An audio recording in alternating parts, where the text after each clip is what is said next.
Hey, welcome, welcome, welcome. This is Anthony Rosa, Mr. Remedy, and you are watching another live show on the Round Table Remedies. And I'm super excited about this show lineup. I've been away for a month and, dealing with some personal family stuff. And, I'm super excited to be back. Today, we're going to be talking about a special topic, following your dreams and everything that comes with it. And today, we're going to be talking about our freedom of expression. And in a moment, I just wanted to allow our speakers to say hello, welcome us in, and tell us where you're calling from in speaker rotation. Eve? Hi there, I'm Eve LEDERMAN. I live in New York City on the Upper East Side. Awesome. Thank you so much for joining us, Eve. And welcome back again. My pleasure.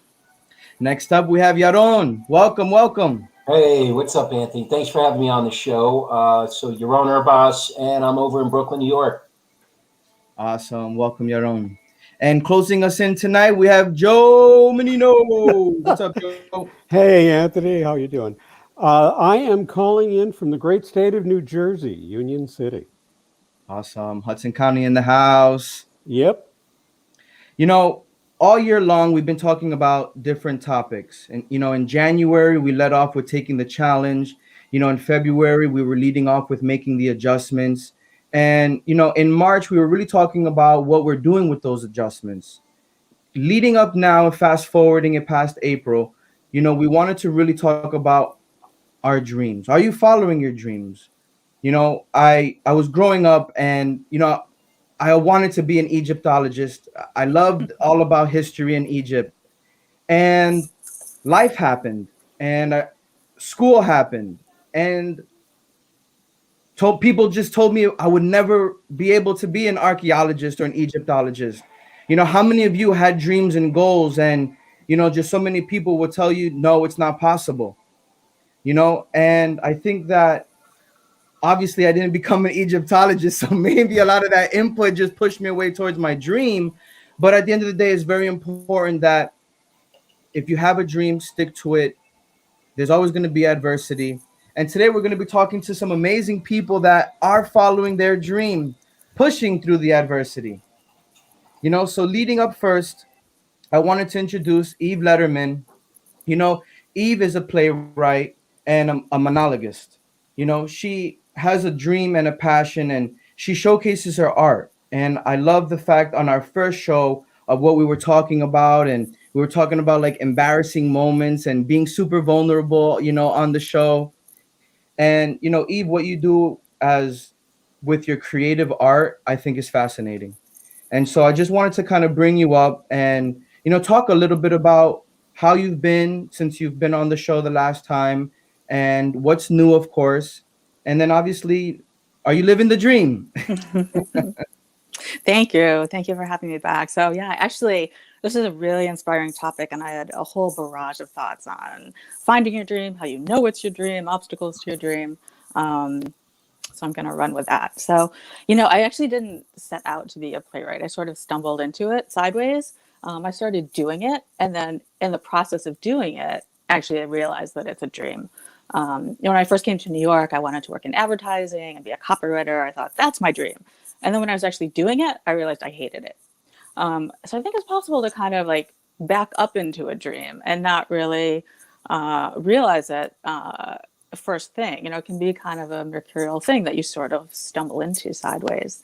I was also thinking there's, belief that you should, write down your dream and put it on paper, and, that will make it real and manifest it. So, my knee-jerk reaction to that is, well, I want to have a play on Broadway or off Broadway.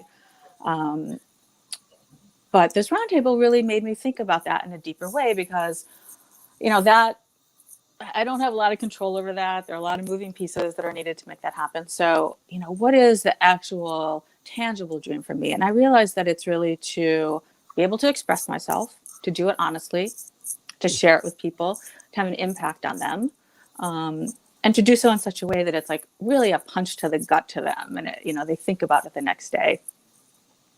And it's also I was sort of musing on, how do you know when something is your dream based on my kind of false start in advertising. And for me, also, I think a dream is a real gateway to something bigger, and it touches on other aspects of your life. You know, it's much more than just a career or a job or even a passion. So for me, I found in writing and theater that it's a pathway to work through losses in my writing. It's a way to express rage. It's a way to connect with people. It's a way to say things that I would be inhibited to say in real life. It opens up all these doors that I never thought I would have otherwise. And maybe most importantly, I think it lets me take detriments and weaknesses in my interpersonal life and turn them into strengths on the stage. So it really has a kind of redemptive quality to it. So also thinking about kind of how I got to this point and what fueled me to get here. So I grew up in a very religious household, Orthodox Judaism, and there are so many rules and restrictions and limitations, you know, what you can eat and when, what blessing to say over it. So many things you can't do and you can't express. You know, forget about like, you know, piercing my ears or shaving my legs or, you know, wearing makeup. For the record, I do shave my legs, though. I'll put that out there. Good to know. But I went to this Orthodox synagogue, and the women were like herded into the back, and we were behind this literal fence, like this piece of wood that like came up to your neck, so nobody could see you, and this lattice that went across your face, so it was obscured. And in Orthodox Judaism, women's voices are literally not allowed to be heard. Men are not allowed to hear you praying or singing. So when I had a bat mitzvah, I couldn't read from the Torah because men were not allowed to hear my voice. So I grew up with this mentality of keeping my voice quiet. And there's a line in my play, the play To Life actually, where the mother says that her mother taught her, don't rock the boat in a marriage. And that's true. That came from my grandmother. So I was bred with this kind of sentiment that you don't speak up or express your opinion or your needs. You know, so I think my work and my passion, my dream has been this backlash against that. And it's really become my lifeblood to express myself. So my words, I find my words are like really sacred to me. Like every preposition, every piece of punctuation has a purpose in my writing. And thinking about that, there's this line from Edward Albee that I love, and he was rehearsing a scene with an actor, and the actor thought that he just nailed it, and he turned to Albee, and Albee looked at him stoically and said, "I didn't hear the comma." And I really, really relate to that because my words are the building blocks of this bigger dream. I think when you find actors like these two wonderful men here that get your words and your thoughts and your commas and can take that and then add their own expression to it so that the sum is greater than the parts, that's really when the magic happens. And that's really what I've found in this blessing of working with Joe and Yaron. There's so many times where they did something that like just made my heart pound, and I wished like, oh my God, you know, I thought I wished I'd come up with that. You know, that is just brilliant. And there are two examples I thought of that I wanted to share on that front. One is the opening scene of the play To Life, where Yaron is on a ventilator, figuratively. And we were really working on this first scene. And at one point, kind of later on in rehearsal, he jumped up and he stood on the bed and he belted out this line. He's standing up in his hospital bed, towering over the doctor. And it was just like the exact energy and exuberance that we needed to bring to this scene. I remember I jumped out of bed. I was like, oh my God, like that just blew my mind. That is incredible. What you just brought and added on to my ideas and my thoughts. And Joe did something equally important, but very subtle and very quiet, but also very powerful. We have this scene with him where he's holding a bedpan that his wife just vomited in, and she shared something that's she's confronted him with something very emotionally volatile, and she turns and leaves, and Joe's standing there silently alone holding this bedpan full of vomit, and his hand is just shaking almost imperceptibly, and this bedpan is trembling, and it just sent chills through me. Whether or not he intended to do it, I mean, it almost doesn't even matter, but it was just the most powerful, strong, incredible moment that has stayed with me. I think about it to this day. Did you know that, Joe? I at some level, I think I must have known it, but I did not realize that this is the first time this is the first time I'm hearing the reaction. This is the first time I'm hearing your reaction about this, Ethan. It's wow. Yeah, I mean, for both of you, those are moments that stay with me, that I relive in my head, that I hope to see again in the future. Yeah, I feel the same way Joe does. Wow. Thank you for writing it, Eve. Thank you for writing such meaningful work, and especially in respect to, you know, your brother and his story and the journey, you know, based strongly on it, you know. You know, I think that's super cool, you know, just to kind of add to that for conversation, you know, and the topic of following your dream and freedom of expression, you know, we're opening up and sharing some things that, you know, you guys didn't hear, you know, from her perspective of your work and talent. And, you know, little did you guys know that as she was putting her heart and soul into the playwright, you guys were fulfilling and going above and beyond her dream. So I think that's a mouthful to say and full of emotions. That's awesome. Yeah, I mean, that collaboration is absolutely exhilarating. There's nothing like it. Nothing Well, like it. It's like, I haven't done cocaine. I haven't climbed mountains, but I would guess that that's what it's like. All of it combined at once. Having your favorite food on top of a mountain while doing cocaine. It's still young. It's still young. There's still time. You know, so when you were writing this playwright, how did you meet Joe and Yaron?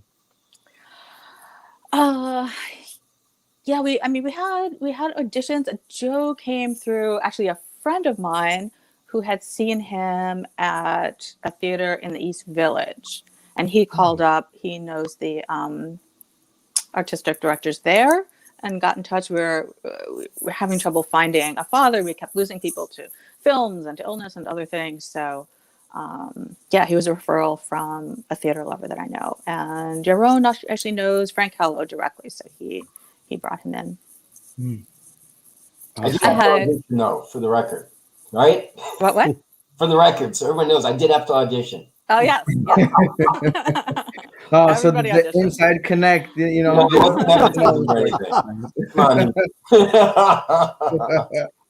I had two closing thoughts on roadblocks, if we have time.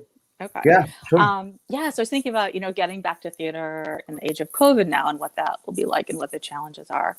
So actually, even before, I mean, I still struggle with telling the story that I want to tell in an honest, authentic way, and telling a story that the audience wants to hear.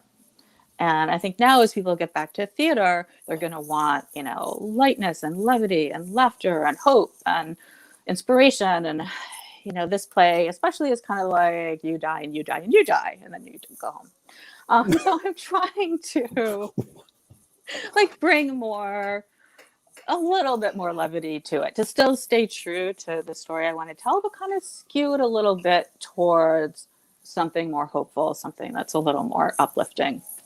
And that's sort of what I'm working on right now. The other roadblock that I think I face is the repercussions that come with telling the truth in your writing. You know, sometimes that means holding a mirror up to people, either people in the audience or people that you've written about, either as amalgamations of characters or telling stories, even though I'm still, you know, fictionalizing and embroidering them. So I remember actually seeing someone kind of barge out of the theater during intermission. I knew he stormed out, and I knew he wasn't coming back. And I thought, like, great, that is awesome. Because you know what? I know it's not because the play is bad or it's boring, but it's because I hit his buttons. And I think that's exactly what I strive to do. I want people to run out at the end, either, you know, angry or crying or hugging someone or wanting to punch someone, but full of emotion. And then I think I've done my job. Yeah, I mean, look, sometimes when you're doing things that are, you know, a little outside the box, you might make some people feel a little uncomfortable. But I think that if you have a mission and a purpose and you're trying to accomplish something, you know, they're gonna have to have a little bit thicker skin. Yeah, I know. I think, you know, you run into tougher, trickier challenges when it comes to, you know, friends and family that you've integrated into your work. And I haven't had to face that head on yet. So far, I've just sort of said like, don't come. But, at some point in the future, that'll be something I have to navigate. Well, I really appreciate, talking about roadblocks and kind of sharing, some of the roadblocks that you've gone through. And, it's all about following your dream. And, when you're following your dream, it's not meant to be easy. If you're not dreaming big, if it's easy, and, I really appreciate that vulnerability, Eve. Towards the end of the show, we'll go around in the final thoughts. And, I would love to hear a little bit more about you as we close up later on today. Cool. Thank you. Awesome. So I want to bring up our next speaker, Yaron. Yaron, as a versatile actor, you've played quite a few different roles, and from a doctor to working class hero, cultured entrepreneur. You've been on some cool shows: Orange is the New Black, Bull, Manifest, Gotham, The Blacklist. And what keeps you going? What's stopping you? Sounds like you're living the dream. Wow. Wow, thanks, man. Thanks. Wow. Thank you so much for all that. Yeah, I am. What's motivating you, and how did you get here? Tell us a little bit more about you. Absolutely. So it's funny because I do remember phases in my life I guess my 20s where dreams were like, I'd have dreams, and I feel like at some point in my life I started deciding that doing actually meant that my dreams were happening. So whether the outcome or the end goal of a dream was happening wasn't as important to me as the years went by. I started to think more, just do the things that you want to do. Dream, set goals, what I call goals, right? And pursue those goals. And therefore, I wasn't dreaming anymore. I was living my dreams. And that's what it's felt like for a long time. My acting goals, a lot of them have been met. I mean, I act for different reasons. In the end of the day, I act because I love to act, and where it takes me and where I'll be and all that. And it doesn't even matter. I just love being in good work. I also have other things going on in my life. I have family, I have business, I have goals there. And I think I'm meeting those goals, and those are very important to me. But honestly, when it comes to the dream of acting, being able to connect with writers like Eve and actors like Joe and so many other people that I got to work with in the cast, that's become a big part of my dream. Just working with like-minded people that are passionate, talented. Even Frank Kahler, the director, just working with them on the process. That was the dream for me, literally. An opportunity to bring together a real story and tell it. And that punch to the gut that he was talking about, that's exactly what I want to deliver. I want, as an actor, my dream now, I guess, as an actor is like, how do I connect with people in a way that's authentic for me, in a way that's meaningful, so that regardless of the other outcomes that people look for and the things they pursue, right? Some people want money, some people want, I don't know, fame, etc. It's not what I look for anymore. My dream is about just connecting in a genuine, authentic way. It makes me feel good, and I hope it makes other people feel good. I can keep going. I can go on and on. I had put myself on mute, so I was coming back in. It's all good. I love that. And they always, I've heard once before, givers gain. And, I said this the other day, and I forgot who I was talking to about it, but, in my line of work, I work to help others as a coach, and filling them up fills me up. And, similar to a little bit about that on how you're following your dream, that fulfillment is kind of living out your dream, and right. So what were some things that you were facing through that may have been roadblocks, like Eve was mentioning, or a little bit of adversity that you had to push through? Can you talk a little bit about that for maybe someone that wants to get into this role of acting, or and just kind of has been told they would never do it? What do you say? Yeah. Let me go big picture, little picture, because I now only have so much time. As far as becoming an actor, I've been acting for 14 years. So as far as the desire to become an actor, the biggest obstacle was reorganizing my life in a way that it would actually let me act.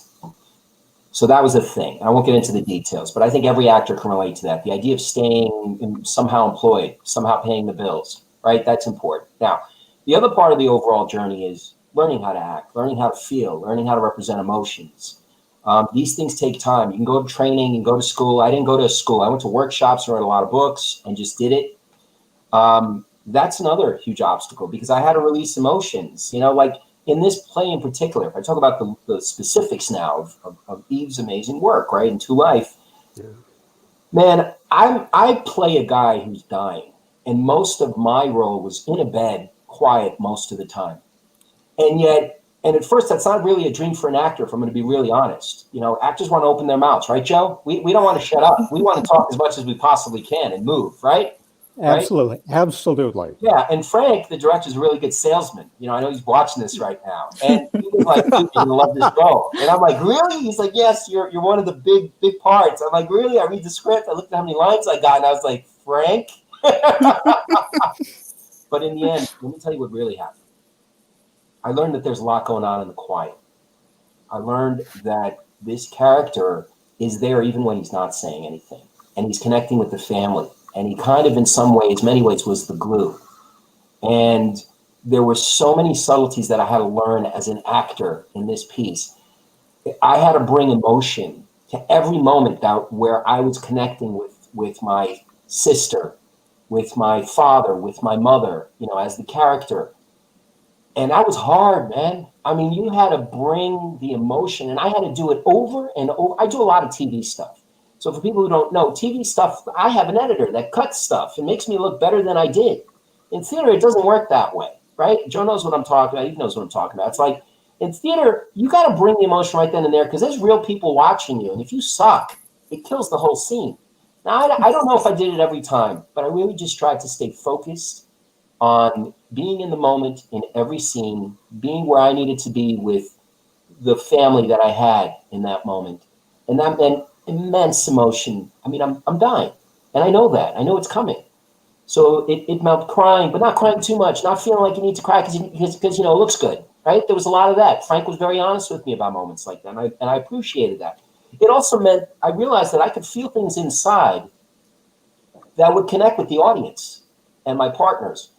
You know, my scene partners. And it was an amazing exercise. And I value it. And to this day, I remember so many of those moments. So when you talk about obstacles, back to bring it all home, I had to learn to really feel and really connect in doing this project in a way that I got to be really honest, I don't think I've ever done before. And that was a dream. That was a goal that I think I will carry as a success reference for the rest of my life. I hope that's of value to someone out there who's listening. Yeah, you know, and I think that says a lot of value, you know. What my last question is, what made you kind of choose that one example, you know, that because that stood out over probably a bunch others. Why that specific one? Because for this piece, you know, I emotionally I had to invest so much, you know. See, a lot of people think as an actor, when you do your thing, like you just play the role, you read the lines, you feel for the moment, and then it's done. But it doesn't work that way. If you really, really believe in what's going on in this world that you've created in your mind and portrayed in an honest way, it hurts in a way that you have to wash it off later. It took me a couple of weeks after I did this play to really not be down, to be honest, or to be not overly reflective. I don't really get depressed. I don't like to use that word, but there's a lot of sad moments. There's a lot of conflict in this drama. There's a lot of, you know, the family's working on a lot of issues in this piece, and you take that with you. Yaron, the real guy, takes a lot of that with him. So when I talk about why is this specifically a reference, a thing that I had to overcome, you know, it takes a lot of energy, man, to put it out there, you know, and then get back to normal again. And it's something that maybe some people can relate to if they're athletes, maybe, or if they're really dedicated to some sort of labor, some sort of a lawyer defending someone, right? A lot of people think a lawyer is just defending someone because he wants to professionally. Well, yeah, he may, but he's going to get emotionally invested. And if his client loses, he's going to hurt. It's going to hurt him as a real human being. It's the same for an actor. So that both being open, being willing to express my emotions honestly and deeply was an obstacle I had to overcome. And then coming back to your own and just being normal again was another obstacle I had to overcome. And I love that. I love that a lot. Wait, so you're saying that your passion and dream to help others and feel others in the acting world cause you to kind of really challenge yourself and be uncomfortable and embrace new emotions, right? You hit it. You hit it. Be uncomfortable. Yeah. You got it. I always say that if you're not doing something in life that's creating some fear, some tension, some problems, you're not really trying. You're not really doing anything new. If you're intentionally creating problems, that's a whole different story. I'm not talking about that. I'm talking about trying to do things that ideally are positive, right? Mm-hmm. You're going to encounter problems and difficulties, and that's a part of growing and developing and stretching. So you're exactly right. You got to get uncomfortable. You got to get really comfortable with getting uncomfortable. Yeah, yeah. And if you haven't pushed those boundaries or felt uncomfortable, then either you're not, following your dream, or maybe you're not dreaming big enough. What would you say about that?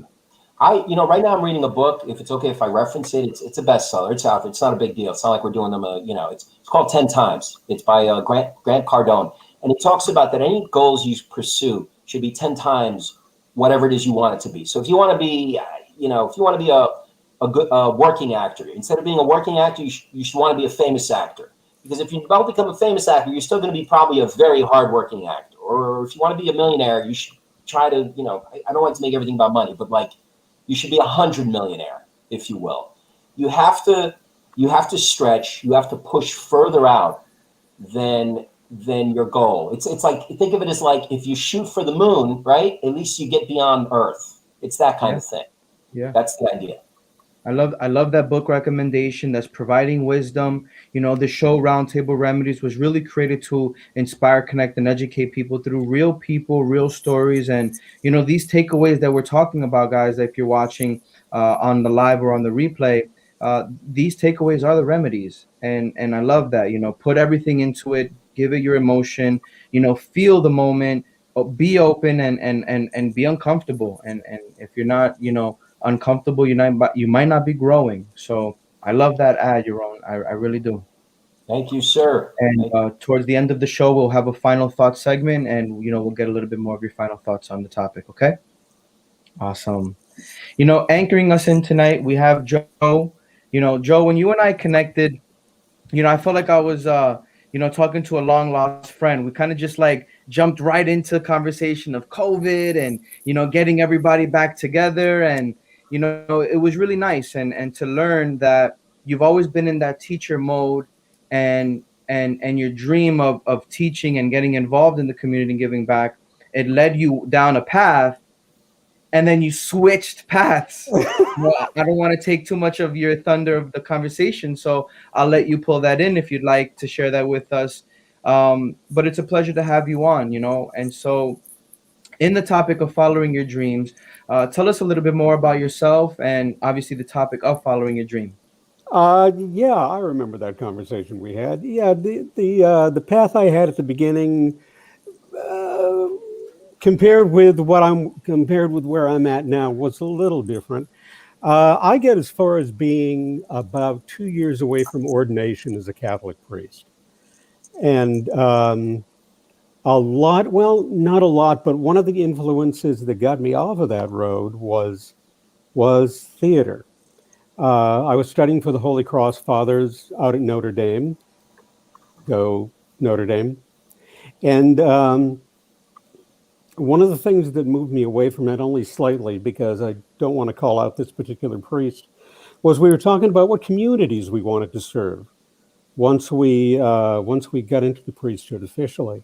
And I said that because of the people that I had known there, and I know what kind of difficulties they faced, I wanted to serve the acting community, more specifically the theatrical community, because somebody once told me that the actors, playwrights, etc., they live sort of an outlaw existence. Whenever people want to go out and play, whenever people want to go out and enjoy themselves, that's when we start working. And he couldn't, the priest, when I spoke up about that, said he couldn't believe that. And he, as a matter of fact, he got a great laugh out of it. And he said, I haven't heard of anything like that since the medieval priests were serving the circuses back in the day. And that was one of the things that started moving me off the spiritual board, although I still remain a spiritual person. But it was talking about the dreams you were mentioning and the obstacles you were mentioning to that dream. I said to myself, well, if I want to serve, if I want to be a priest, I certainly can't serve the theatrical community. So I came back to New York City, where I was living at the time. And there's a church, I don't know if anybody here has heard of it, but there's a church in the Broadway community called St. Malachy's, the Actors Chapel. And they specifically serve the actors community. For instance, the earliest mass they have on Sundays is at 11 o'clock, because actors aren't going to get up on a Sunday morning before 11 o'clock. So I thought, this is great. I'll go to see the pastor in this church, just to get a beat on his community and where he finds it. And I remember sitting down and having a meeting with him. And the first thing he said to me was, Joe, the meeting started at noon, and he said, I've really got to be here. It's got to be at a hard 1 o'clock, because I've got a spot on a soap opera this afternoon. So I've really got to be out of here today at 1 o'clock. So the fact that a priest could say to me, I've got a spot on a soap opera. And I'm not sure at the time whether it was As the World Turns or Guiding Light or something like that. But I heard that and I said, well, something like this is possible. It is possible to combine the two. So at least I saw that it wasn't so much of an obstacle as I thought it was. And then let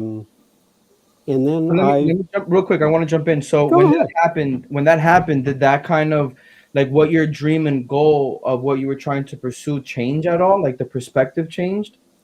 The perspective of it changed. I mean, I certainly saw less of a roadblock from one to the other. Because as a lot of people reminded me at the time, that there's a lot of commonality between what a priest or a religious person does and what an actor does. Both of them stand up in front of the community. Both speak to the community at great length. Both are, and this is something that, just to get back to a little of what Yaron was saying, in a part that's often overlooked, even for actors, is listening. They are also, if they're good at what they do, they're very good listeners. And that's a lesson I only learned as an actor in my later years. The importance of listening, the importance of doing what I do, not coming out of the creativity of my own brain, but actually being in a room with Yaron, being in a room with Eve, being in a room with Lonnie, or so many of the other actors during the show. It's what I do as an actor is a reaction to what somebody else does. Somebody else may have a reaction to what you're doing that you never would have come up with on your own, that you never would have come up with in the creativity in your mind. I don't know how many times I've said it, I've often been in rehearsal rooms where you're working over certain moments, where you're reading over the script, where you're picking out certain words. And I can remember more than once leaning over to a fellow actor and saying, this is really where I belong. And he said, yeah, I can't wait to get on stage. I said, no, not on stage. This is where I belong. This is, yeah, you're nodding your head. This is where I belong, in the rehearsal room. Because this is where it starts to happen. Once you're on stage, not that it's entirely set in stone, but it's a formed, and it has its own drive, its own creativity. But when you're in the rehearsal room, mistakes can happen. Anything can happen. Mistakes, I think, for me, more importantly, can happen. And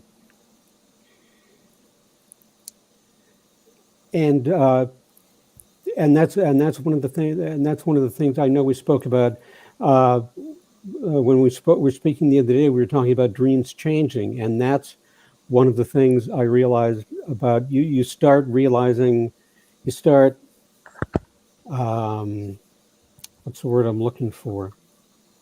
You start realizing that there are different aspects to your dream that you never expected in the first place.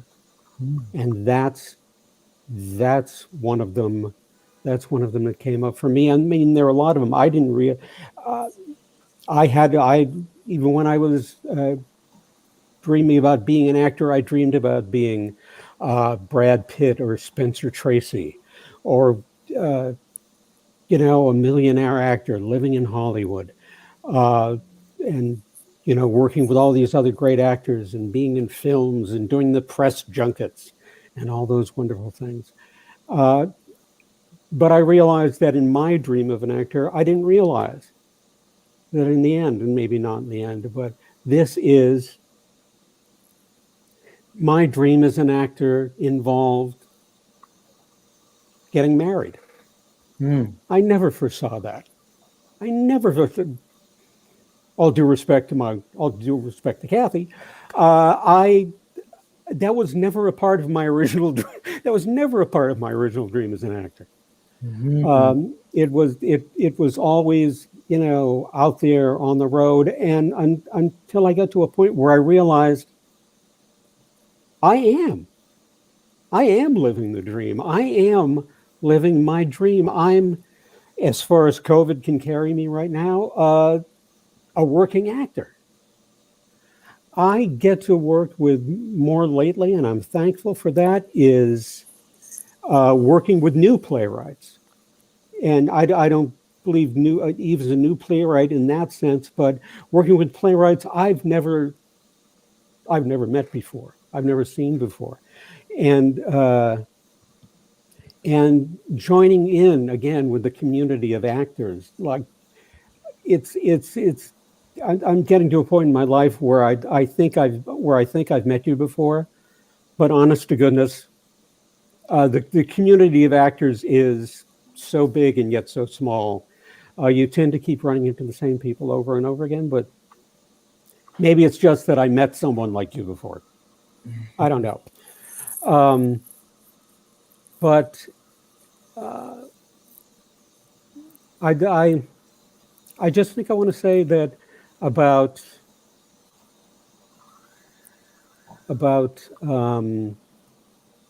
roadblocks is that, I don't know, dreams change. There are fewer roadblocks than you might think. There are more than you might think. But in the end, you wind up saying, yeah, here I am. I'm living the dream. I'm sure that you wanted to be an Egyptologist when you were starting out. You didn't realize that. I mean, you can say now with your wonderful family, you can say now that you're living the dream. And that's gonna be a part of it, I think. Oh yeah, I mean, I had many dreams, just to say that, family being one of them. Going to college, I didn't think I was going to do that. A lot of things, living past 17, I was really, I thought differently growing up. And yeah, I feel that. I am living the dream. And, I'm not a millionaire, but I know my numbers, I know my budget. So I don't think of money like I think of air. And I don't need $1 million to be financially retired. I retired now at 33. I work because I choose to, more so because I have to, but that's a dream of mine still until I, hit the lottery. But, I love that you brought that up. And, Joe, I think that fear of reaction, fear of the unknown, right? When you get to that point of where you want to get to, like, Yaron was talking about, you have to be a little bit uncomfortable. But when you get there, you look back, you be like, oh my God, I was afraid of that. you kind of look back on it and you'd be like, oh, no, that was holding me back. And you kind of grow from it. So that was a good point. And I got to say something else here, Ron mentioned about fear, something else Eve mentioned about reactions. More of the parts I've taken especially right around now, have to do with parts that I have been the most afraid of. Parts that I was afraid I was going to get horrible reactions from. I took on, at one point, I took on Shylock in The Merchant of Venice, simply because I was scared to death of the role. And because, and I mentioned this to you, is that a couple of friends came up to me and they said, if you do that show, I will not come to see it. I will not come to see that show because it is an anti-Semitic play. And I said, okay, I'm really afraid of this show. Something about this show makes me very angry. Something about this show makes my friends very angry. There's got to be something in this. I've got to do this. I've got to do this show. I've got to know what this is about. Encountering the character of the father in Eve's play was difficult.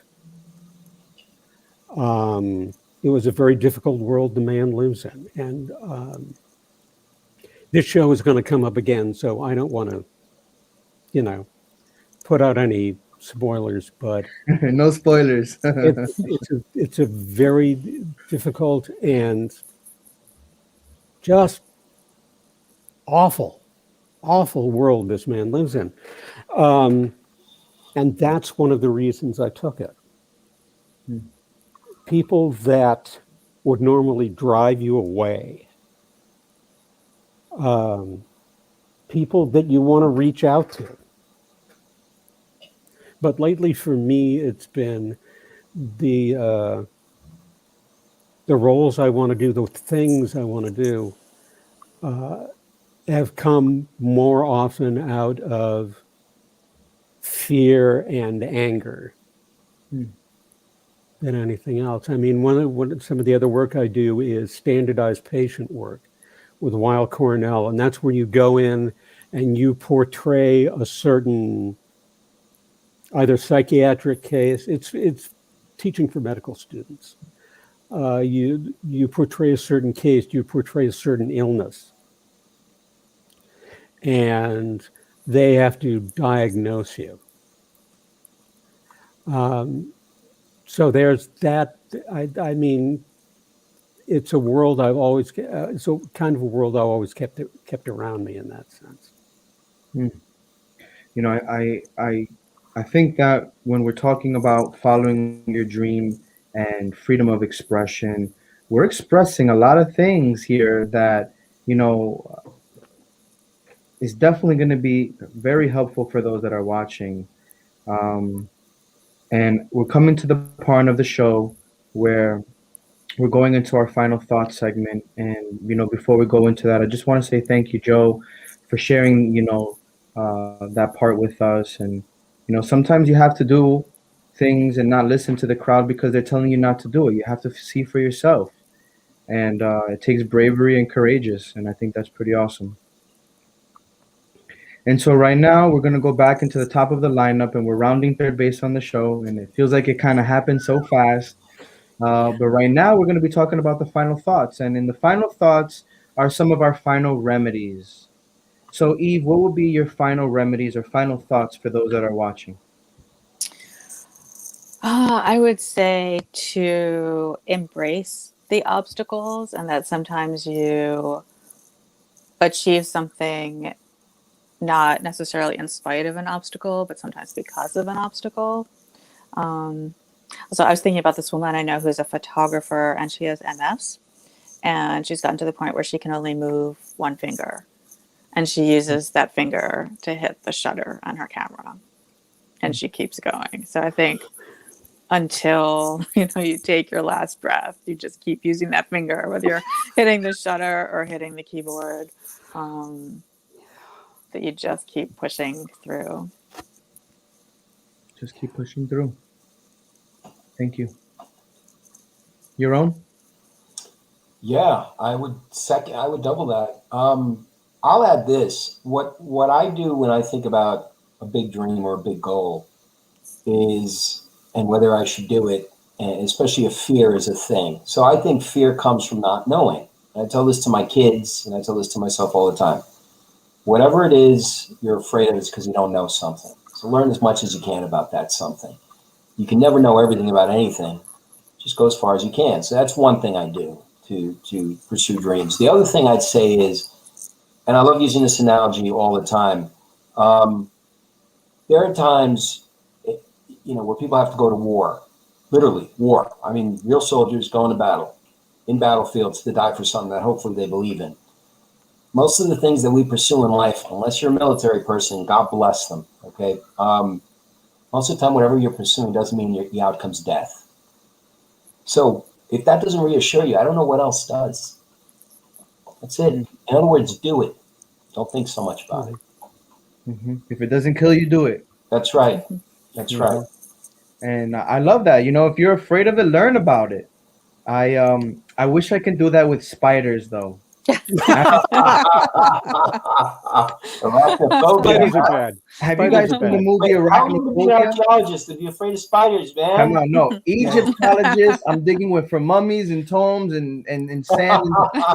But if they're full of insects. And I know, but creepy crawlies. The movie, what is it? Arachnophobia? Don't even say the word.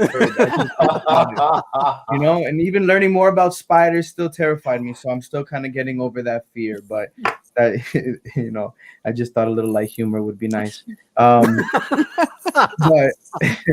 I love that. If you're afraid of something, learn more. And if it doesn't kill you, it will make you stronger. And I think that's definitely part of a military saying as well. So, Yaron, thank you so much. And I really appreciate those final thoughts.